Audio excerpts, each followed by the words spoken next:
नमस्कार. वेगवेगळ्या राज्यांच्या विधानसभा निवडणुका सुरू आहेत आणि या निवडणुकांच्या मध्ये काँग्रेस आपला रंग दाखवायला सुरुवात करते आहे. महाराष्ट्रामध्ये पोटनिवडणुकातच काँग्रेसनं आपला रंग दाखवला आणि आपल्याला काय हवंय हे जगाच्या समोर सांगून टाकलं. काँग्रेसने वेगवेगळ्या निवडणुकांच्या मधून माघार घेऊन आता येणाऱ्या विधान परिषद निवडणुकीत आपल्या वाट्याची एक जागा नक्की करायची हे ठरवलेलं आहे. शरद पवार आणि काँग्रेस एकत्र आले तर त्यांची एक जागा निवडून येऊ शकते. त्यांना उद्धवची आवश्यकता नाही आहे आणि तसंही उद्धव आता उपयोगाचा नाही आहे हे त्यांच्या लक्षात आल्यानंतर काँग्रेसने आपल्या खेळी करायला सुरुवात केली आहे. अशाच खेळी काँग्रेस पश्चिम बंगालमध्ये सुद्धा करत आहे. ममता बॅनर्जीला इंडी आघाडीत घ्यायचं आणि ममता बॅनर्जीचीच वाट लावायची आणि आपण उभं राहायचं हे काँग्रेसचं साधं सरळ धोरण आहे. तुम्ही म्हणाल असं कुठं होतं, काँग्रेस आता काय वर येऊ शकते का? नीट आकडे बघत जा मित्रांनो. मतांची आकडेवारी आणि एकूण गणित बघता काँग्रेस ज्या खेळी खेळताय ते मला तरी ममता बॅनर्जीसाठी धोकादायक वाटतंय. साधारण 2024ला लोकसभा निवडणूक झाली आणि त्याच्या आधी 2021ला साधारण का 19ला बंगालची निवडणूक झाली. बंगाल विधानसभा निवडणूक झाली. बंगाल विधानसभेच्या निवडणुकीमध्ये काँग्रेसला मिळालेल्या एकूण मतांची संख्या 18 लाख होती.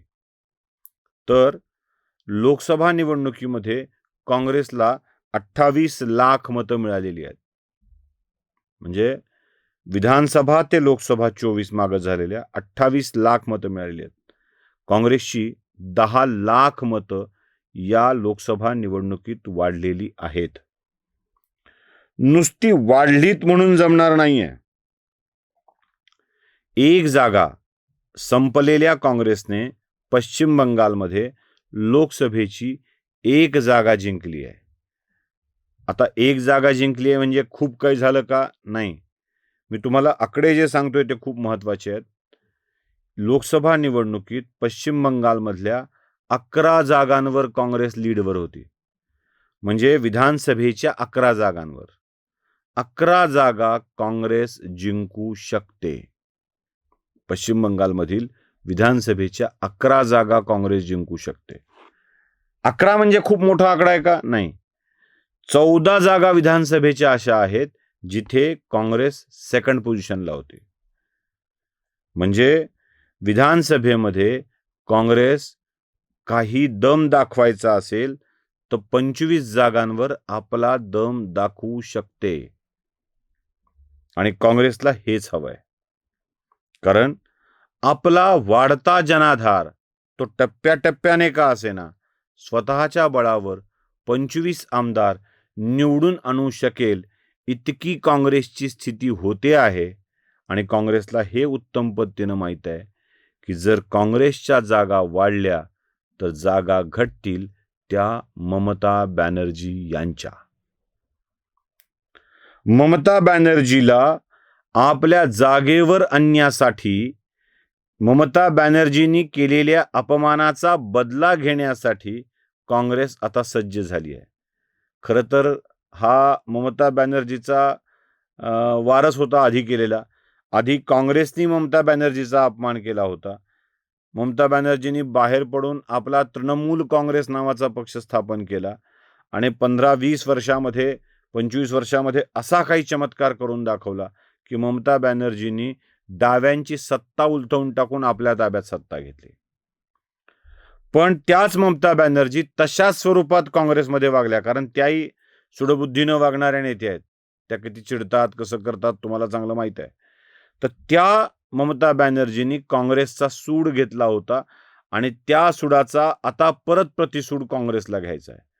तुम्ही बघितलं असेल मौसम बेनझीर नूर यांनी तृणमूल काँग्रेस सोडली आणि त्या काँग्रेसमध्ये दाखल झाल्यानंतर आता काँग्रेसला आणखीनच बळ मिळालेलं आहे.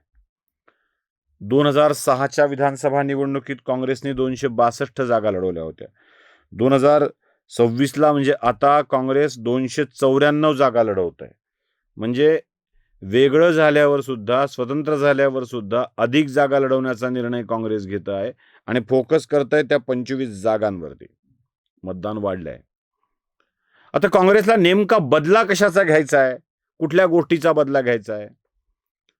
तुम्ही लक्षात घ्या, दिल्लीमध्ये जेव्हा विधानसभेची निवडणूक झाली तेव्हा इंडी अलायन्स म्हणून काँग्रेसला आम आदमी पार्टी सोबत घेईल वाटलं होतं. आम आदमी पार्टीने काँग्रेसला थर्ड मारला, GPL केलं. GPL म्हणजे काय तुम्हाला माहीत आहे. मग आम आदमी पार्टीनं GPL केल्यानंतर तिथे प्रभाव असलेल्या काही राजकीय पक्षांनी आम आदमी पक्षाच्या ऐवजी काँग्रेसला सपोर्ट करावा असं अपेक्षित होतं काँग्रेसला.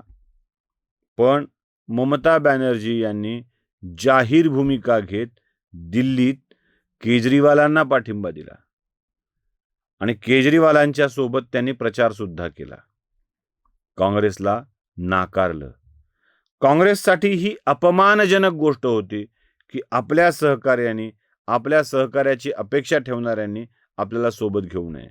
हा काँग्रेसच्या छातीत घुसलेला सुरा, त्याची वेदना काँग्रेसच्या मनात प्रचंड आहे.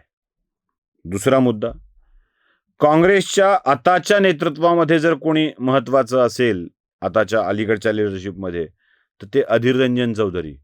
कारण मागच्या टर्मला ते लोकसभेतले त्यांचे नेते होते. या अधीर रंजन चौधरीचा पराभव करायचा म्हणून ममता बॅनर्जींनी क्रिकेटरला आणला आणि मुस्लिम कॅन्डिडेट देऊन त्या मतदारसंघात अधीर रंजन चौधरीचा पराभव घडवला. अधीर रंजन चौधरी निवडून येणं ही काँग्रेससाठी प्रतिष्ठेचा विषय होता. पण अधीर रंजन चौधरीचा युसुफ पठाणकडून पराभव करून आणला. ही काँग्रेसच्या झालेली दुसरा आघात होता. म्हणून काँग्रेस आता स्ट्रॅटेजिकली लढत आहे. ममता बॅनर्जींना त्यांची जागा दाखवण्यासाठी लढत आहे, त्यांचं नुकसान करण्यासाठी लढत आहे. काही तुम्हाला गावची नावं सांगतो, भागाची नावं सांगतो.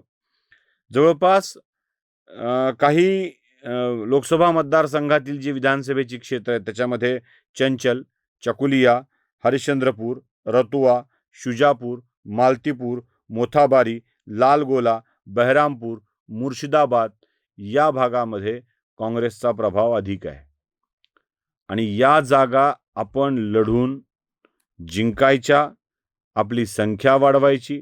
तिथे पराभव तृणमूलचा होईल आणि त्यासोबत काँग्रेसच्या अन्य जागांवर तृणमूल काँग्रेसची मतं, जी स्पेशली मुस्लिम मतं आहेत, त्याच्यावरती आघात करायचा आपण घ्यायची. हा काँग्रेसचा डाव आहे. तसं बंगालमध्ये काँग्रेस भाजपचंच समर्थन करत आहे असं तुमच्या लक्षात येईल. कारण बंगालात काँग्रेस लढली की नुकसान ममताचं आणि फायदा भाजपचा. नमस्कार. जागृतीचा विधायक बुरुज